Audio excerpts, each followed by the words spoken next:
Today is Friday, June 19th. Welcome to Big Book Daily. My name is Rob. I am an alcoholic. It is a thrill, honor, and joy to be here with you today as we journey through the Big Book of Alcoholics Anonymous and the 12 Steps and 12 Traditions.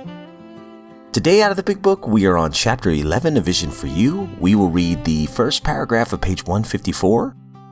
Out of the 12 and 12, we're on Tradition 10. We'll read the second half of page 176. And of course, we'll read the 24 hours a day and daily reflection. So with that, hope you all are doing well this morning, my friends. Life is good over here. I'm going to go ahead and preface this by saying that this will probably be the last reading that I do for a few days. Don't worry, I've already got some episodes pre-recorded because I am getting all 4 of my wisdom teeth cut out here in a few hours. And I know that if I tried to narrate the Big Book and the 12 and 12 and everything else, I would sound absolutely terrible. So I want to apologize in advance for a couple days after my recovery if I sound a little different. Hopefully I'm going to get some partials here soon and it won't affect my speech too much. But again, that's a little disclaimer for the future. So I figured I'd go ahead and record one more episode before the surgery. And with that, let's go ahead and get to the good stuff.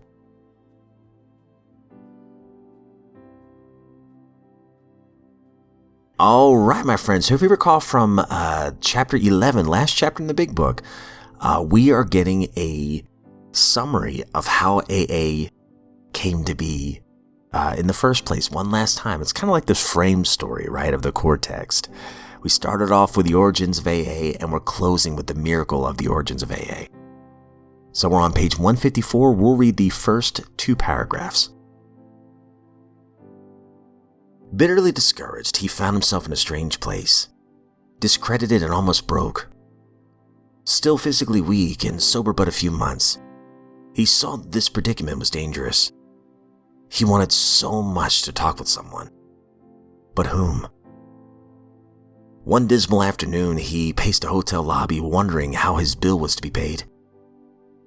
At one end of the room stood a glass-covered directory of local churches. Down the lobby, a door opened into an attractive bar.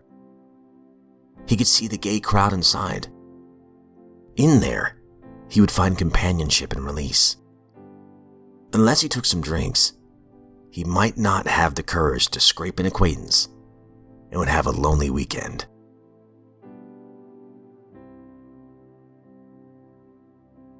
Out of the 12 and 12, we're on Tradition 10. Alcoholics Anonymous has no opinion on outside issues. Hence, the AA name ought never be drawn in a public controversy.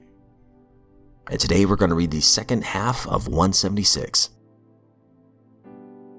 As by some deep instinct, we AAs have known from the very beginning that we must never, no matter what the provocation, publicly take sides in any fight, even a worthy one.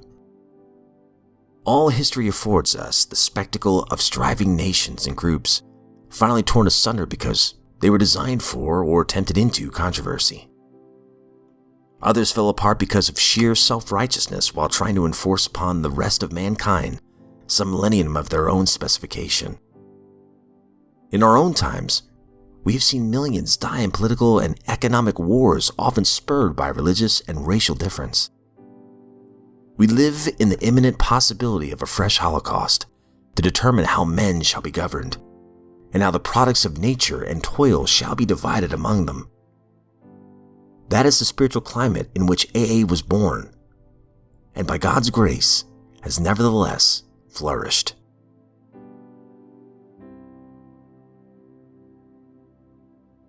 "24 hours a day, June 19th. AA Thought for the Day. We have this choice every day of our lives. We can take the path that leads to insanity and death. And remember, our next drunk could be our last one. Or we can take the path that leads to a reasonably happy and useful life. The choice is ours each day of our lives. God grant that we take the right path. Have I made my choice today?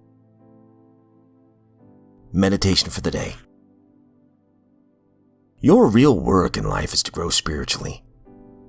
To do this, you must follow the path of diligently seeking good. The hidden spiritual wonders are revealed to those who diligently seek His treasure. From one point to the next, you have to follow the way of obedience to God's will until you finally reach greater and greater spiritual heights. Work on the material plane should be secondary to your real life's work. The material things that you need most are those that help you to attain the spiritual. Prayer for the day. I pray that I may keep growing spiritually. I pray that I may make this my real life's work.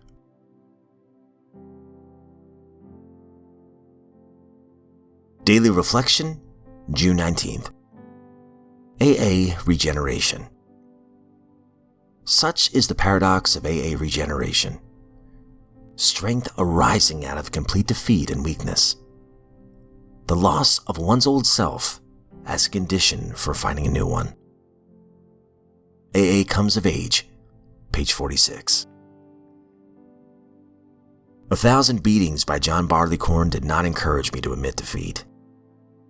I believed it was my moral obligation to conquer my enemy friend. At my first AA meeting, I was blessed with a feeling that it was all right to admit defeat to a disease which had nothing to do with my moral fiber. I knew instinctively that I was in the presence of a great love when I entered the doors of AA. With no effort on my part, I became aware that to love myself was good and right, as God had intended. My feelings set me free, where my thoughts had held me in bondage. I am grateful.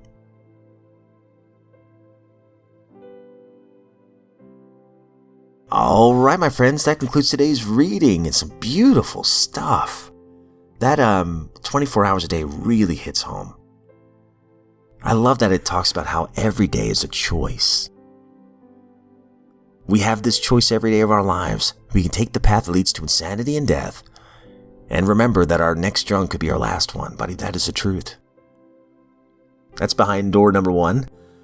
Or we can take the path that leads to a reasonably happy and useful life. It's a reasonably happy life. You know, it's not going to be all rainbows and sunshine sometimes. However, I can still have joy, even in the storms.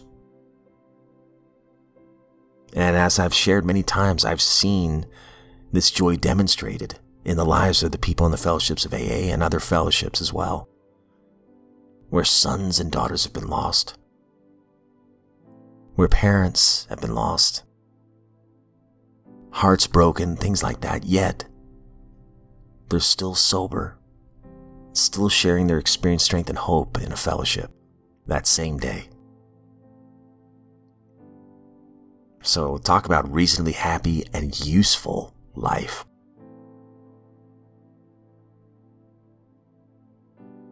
Helping the next suffering alcoholic and all those around us. It's a pretty good, useful life. The choice is ours each day of our lives. God grant that we take the right path. And I love this. Your real work in this life is to grow spiritually. To do this, you must follow the path of diligently seeking good. So that tells me I have a part to play in this. I have a choice in guarding my heart. And it's just like the poem we shared yesterday about the janitor, right? I have a choice of what I'm going to allow to flood my heart and eventually my brain. Well, the best way to avoid negativity is to pursue positivity and to surrender to my higher power and accept things that I can't change and have the courage to change the things I can. Work on the material plane should be secondary to your real life's work. The material things that you need most are those that help you to attain the spiritual. I pray that I may keep growing spiritually, and I pray that I may make this my real life's work. And I've shared this a few times. I thought if I wasn't a published author by a certain age, that I was a failure. Because that had been my dream, my expectation, right? For so long, ever since pretty much third grade. Well, newsflash, Rob, you're still not a published author yet. But you know what? You're still a writer. You still write. You still tell stories to your students each and every day. But far more importantly than that is you have a new purpose. A new primary purpose. To help the next suffering alcoholic and anybody else around you. Pray, surrender, accept, clean house, help others. And I'll tell you, I think it's in Huck Finn or something. I remember there was a line where Huck says, like, praying for others and helping others, serving others. It sounds like, everybody else gets the benefits. What about me? Now, it's a horrible botch of what actually is said in that chapter, but it reminds me of that, right? You would think, okay, if I do all these things for other people, what about me? How does that help me? But talking about paradoxes in AA, it helps me stay sober. And it gives me a joy that I can't even express in words. And as I said a few days ago, like, you would think that you're getting rid of your identity. No, if anything, thanks to sobriety, I've had the courage to bring back a lot of things that I had given up and try new things as well. I play hockey now. I hadn't done that since my teenage years and my early 20s. I'm writing again. Writing stories and sharing them with my son. And guess what? My son wants to be a writer. So now we share stories together. Wow. Oh, and playing hockey? It's a lot more fun now because I get to play with my family. So I don't view myself as a failure anymore. I view myself as a deeply rich man who's been given a second chance. And because of the gratitude I have in my heart, I want to express my gratitude to others today by loving and serving them. But my friends, that's all we have time for today. I hope you know that, as always, I don't speak on behalf of AA, NA, Al-Anon, any other sect. I am just a joyful drunk in this lifeboat of recovery, honored to be here today.